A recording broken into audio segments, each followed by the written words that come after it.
Olá, esse é mais um vídeo sobre o julgamento do Michael Jackson, né?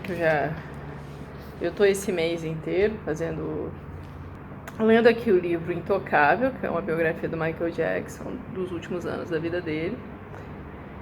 E tem todo esse trecho aqui do julgamento. Só recordando, Tom Mesereau é o advogado de defesa, Tom Sneddon o promotor. Isso daqui tudo teve início, esse julgamento, por conta de um documentário chamado Vivendo com Michael Jackson, que é um documentário bem tendencioso para quem já viu, né?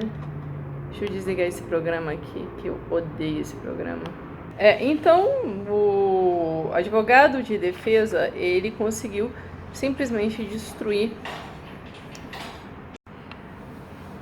Mas então, continuando aqui, dei uma pausa rápida aqui no vídeo, né? A advogada de defesa foi destruindo todas as testemunhas de acusação, né? Era um processo muito fraco mesmo, que não tinha nenhuma evidência, tanto que o Michael Jackson ele foi exonerado de todas as acusações, ele foi absolvido de tudo, né? Então, continuando. Os jurados tinham ouvido o suficiente sobre a família Arvizo para saber que eles eram vigaristas, atores mentirosos, continuou Mesereau. Será que alguém tinha dúvidas de que um processo civil se materializaria quando o caso criminal terminasse? Todo mundo está atrás de um grande cheque de Michael Jackson, é óbvio, né? É óbvio, até hoje está todo mundo atrás de algum dinheiro desse banco chamado Michael Jackson. Mesereau recorreu a uma demonstração visual para enfatizar o que havia sido desde o começo o elo mais fraco do caso da promotoria, a argumentação de que Michael Jackson tinha esperado até seu relacionamento com Gavin Arvizo tornasse foco da mídia internacional para então molestar o garoto. Expondo tabelas e gráficos para criar uma cronologia do relacionamento entre Jackson e a família Arvizo, Mesereau ressaltou como houve muitas oportunidades melhores para que Jackson tentasse seduzir Gavin Arvizo num relacionamento sexual. Imaginar que Michael teria descartado aquelas oportunidades para então aproveitar uma que quase certamente resultaria em sua exposição não podia fazer sentido para ninguém de forma alguma. O padrão comprovado da família Arvizo de mentir sob juramento era em si um motivo para absolvição nesse caso, Mesereau disse ao júri. Era um fato provado que as crianças Arvizo haviam mentido a pedido da mãe para favorecer um processo civil contra JCPenney, que era uma loja que que essa família Arvizo conseguiu arrancar a grana, né? Para quem já viu os outros vídeos, né? Sobre Gavin Arvizo, Tom Mesereau falou, ele era muito jovem, muito esperto e tinha sido treinado pelos pais. Vou pular mais um pedacinho aqui. O advogado sabia que no final teria de voltar o foco de seu discurso para o caráter do réu. Mesereau disse ao júri, se olharem para dentro de seus corações, é que em inglês você tem essa expressão mesmo, if you look into your heart. Eles têm umas expressões interessantes, né? Eu acho bonito isso na língua inglesa. Vocês acreditam que Michael Jackson é maligno dessa forma? É sequer possível? Não, não é. Se vocês olharem no fundo de seus corações, acham que é sequer remotamente possível que ele seja assim? O juiz havia instruído o júri a ter em mente que esse não era um caso civil focado na predominância das provas, observou o advogado. Mesmo de acordo com aquela medida, Michael Jackson deveria prevalecer. Mas, de acordo com o padrão de um julgamento criminal, a medida era de provas além de qualquer dúvida razoável. É que lá nos Estados Unidos a condenação criminal, você tem que ter... Você não pode ter nenhuma duvidazinha, entendeu? Não pode. Não pode. Beyond the reasonable doubt, né? Além de uma dúvida razoável. Você não pode ter nenhuma dúvida razoável. Entendeu? Você tem que ter a certeza mais absoluta da condenação, porque as penas lá são muito maiores, né? Muito mais longas do que aqui, né? Então, falando aqui um pouquinho da mídia, né, que a mídia sempre é uma coisa bastante, especialmente no que se refere ao Michael Jackson. Então, lá nos Estados Unidos eles têm a Court TV. Aqui no Brasil, em imitação aos Estados Unidos agora, a gente tem a TV Justiça. Eu já apareci na TV Justiça há uns 10 anos atrás, ninguém viu. Eu tava falando de pensão alimentícia de nascituro. Ninguém viu, eu não consegui nenhum cliente com base naquilo, mas teve eu consegui aparecer assim, legal, assim, posição 3/4, né?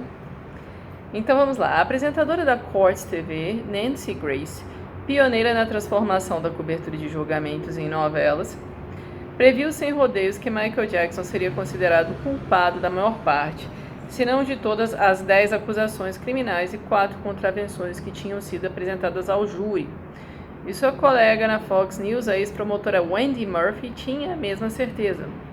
Não há dúvida de que veremos condenações aqui. Elas eram o quê? Videntes, né, essas mulheres. Não houve praticamente nenhuma divergência nos palpites da televisão e dos jornais. Só uns poucos comentaristas chegaram a admitir alguma incerteza. Vocês devem se lembrar de quanto a mídia investiu para ver Michael Jackson condenado, disse Mesereau. A história simplesmente não seria tão boa se ele fosse absolvido. A cobertura do julgamento de Michael Jackson chegou a rivalizar com o caso do assassinato de O.J. Simpson. A outra tradução em O.J. Simpson não foi assassinado, ele foi julgado pelo assassinato da esposa, né? Mas, em termos de saturação da mídia, a cobertura 24 horas por dia teve início no instante da batida no rancho Neverland.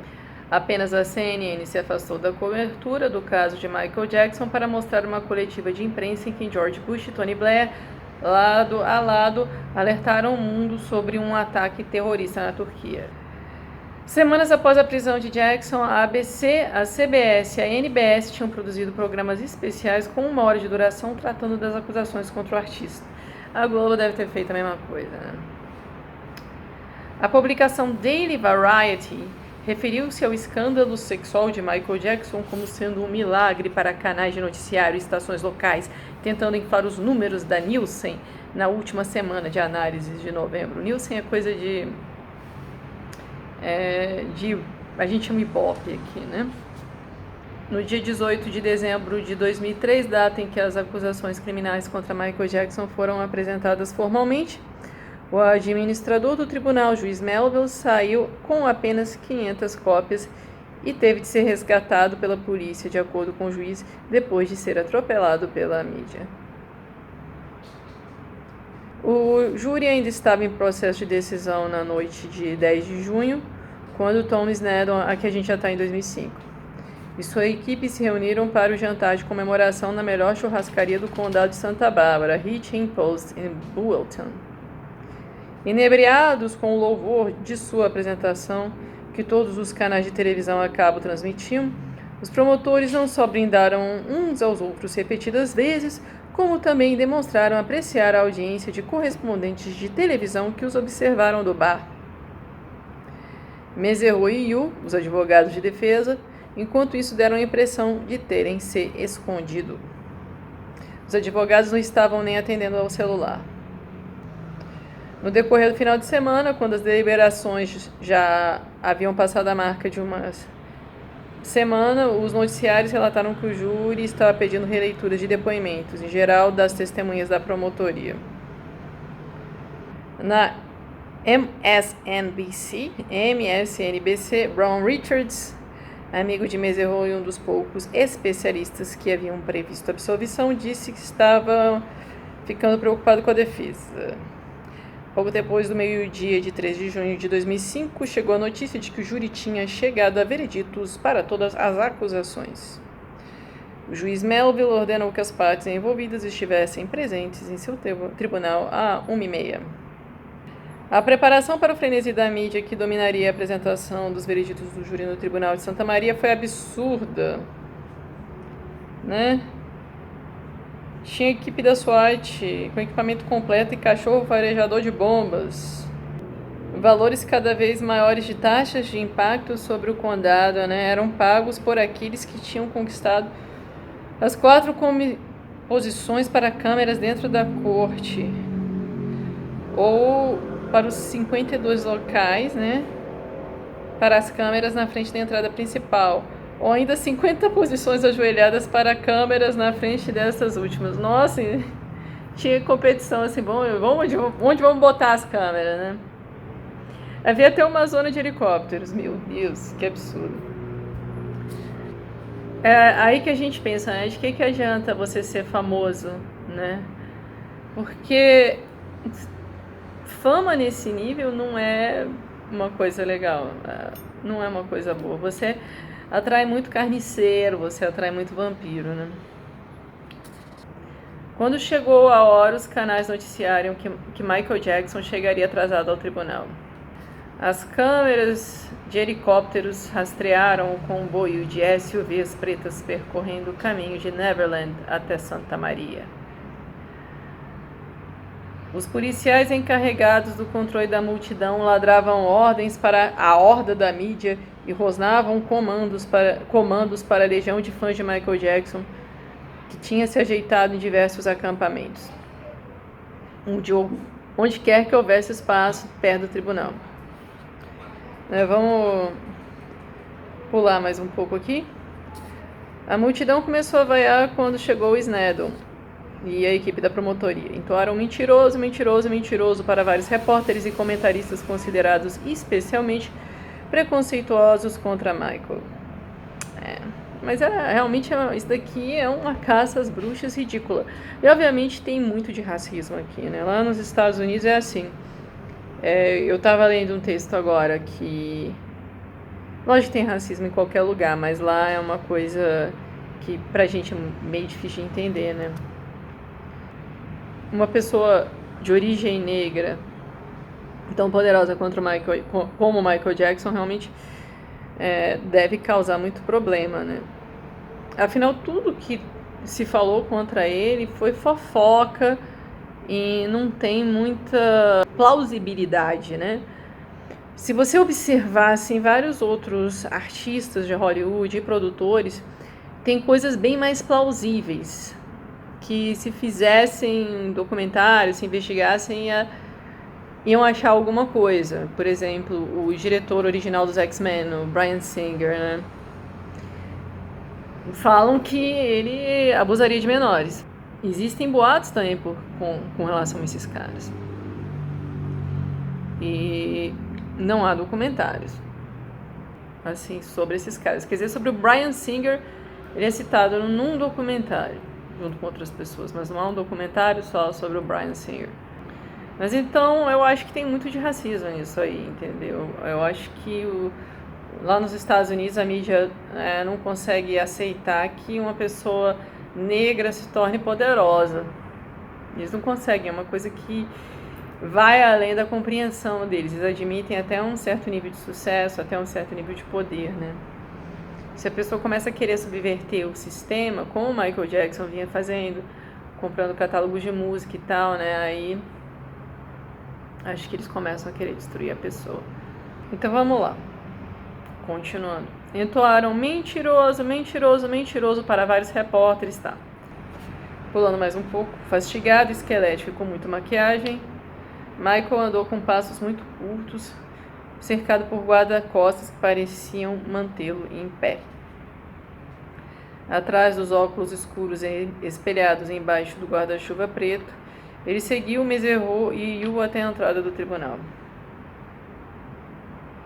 Antes de cruzar a porta, Michael se voltou para seus fãs, conjurando um leve sorriso quando os aplausos e gritos chegaram ao volume ensurdecedor. Mas o sorriso desapareceu no instante em que ele entrou no tribunal. Ele estava tenso para além de qualquer descrição, recordou Meserrow. Também, né? Parecia mais emaciado, mais frágil, mais desligado do que em qualquer outra ocasião. A expressão atordoada e os movimentos robóticos evidenciavam um nível de automedicação sem precedentes. Eu não sei se ele estava usando drogas, disse Meserrow. Mas se estava, quem poderia culpá-lo?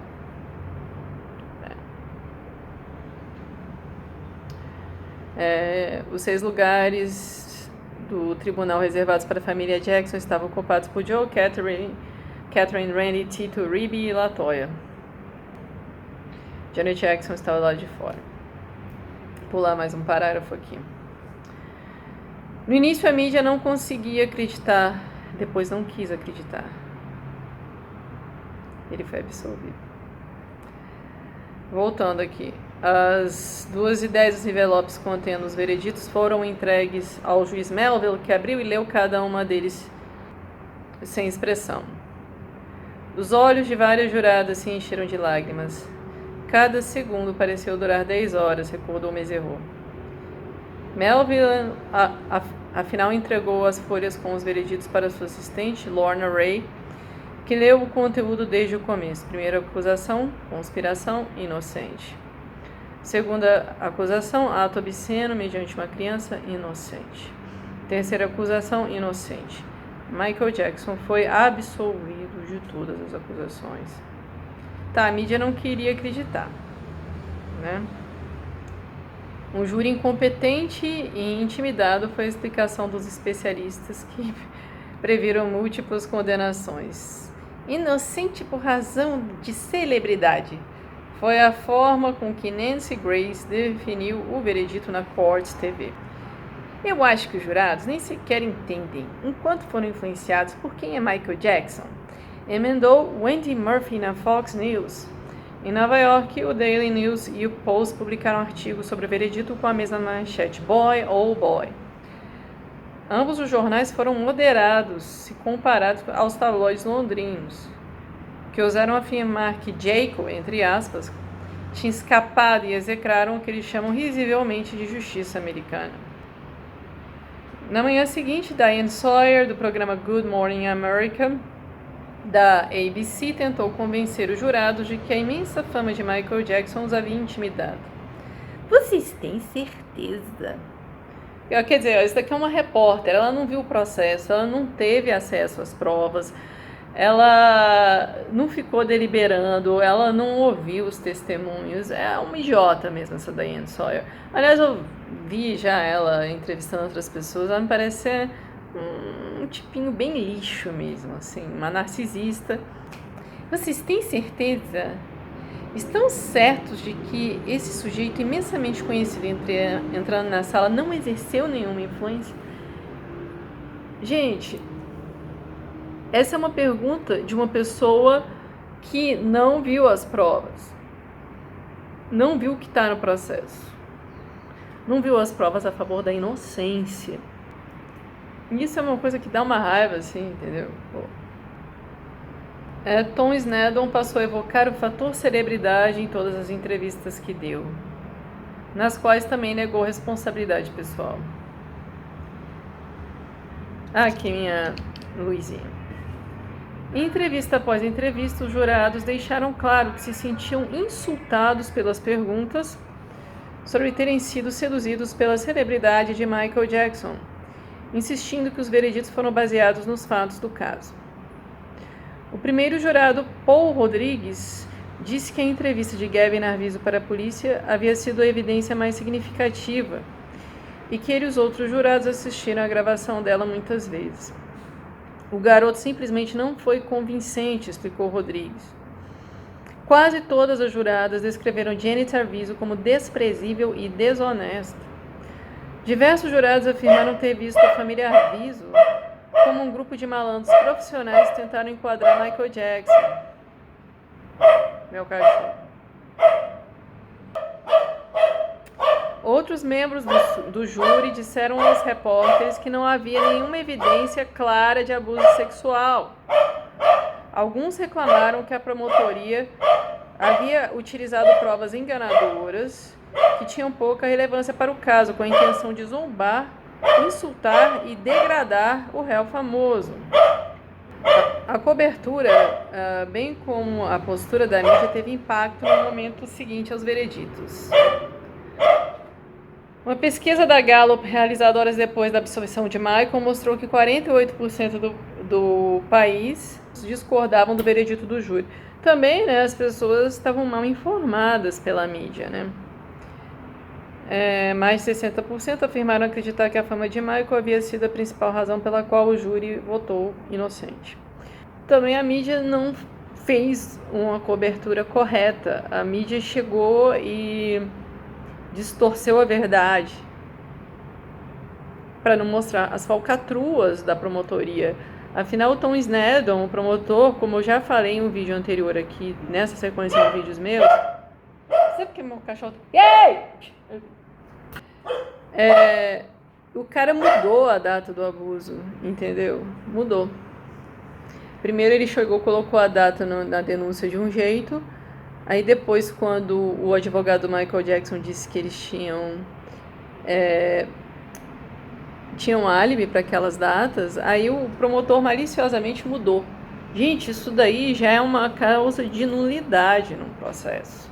Então era um processo todo decadente, horroroso, com um monte de gente só querendo aparecer.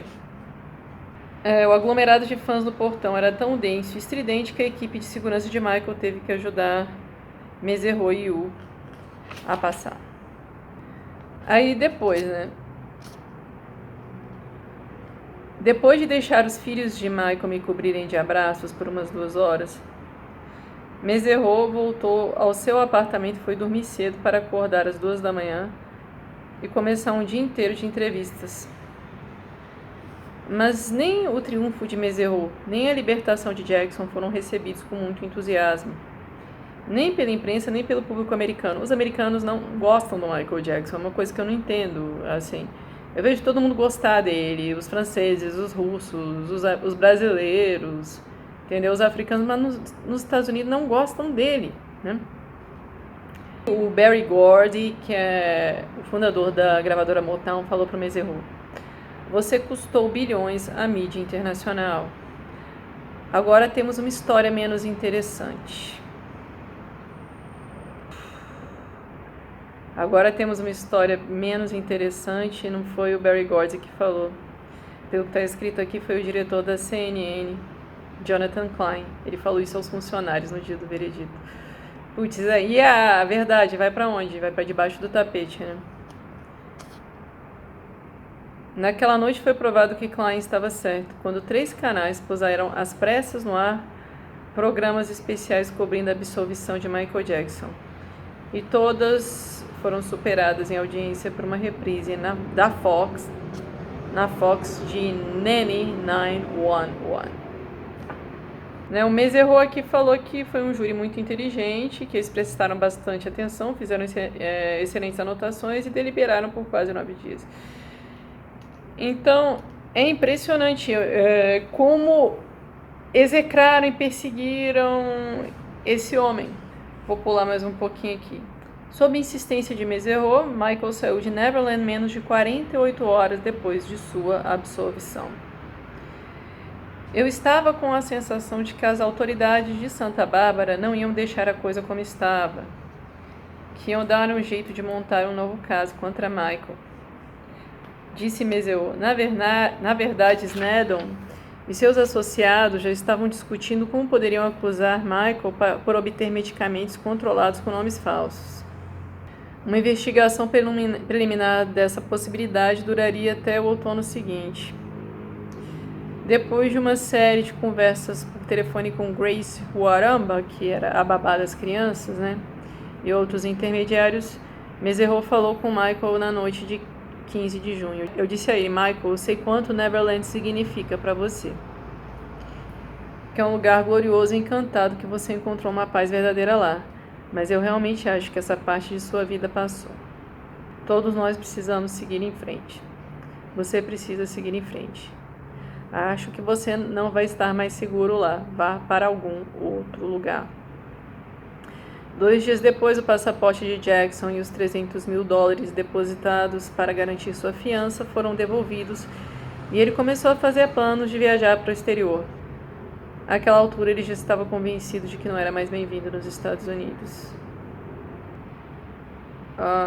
O Andy Murphy, da Fox, disse que Michael Jackson era um monstro de Teflon.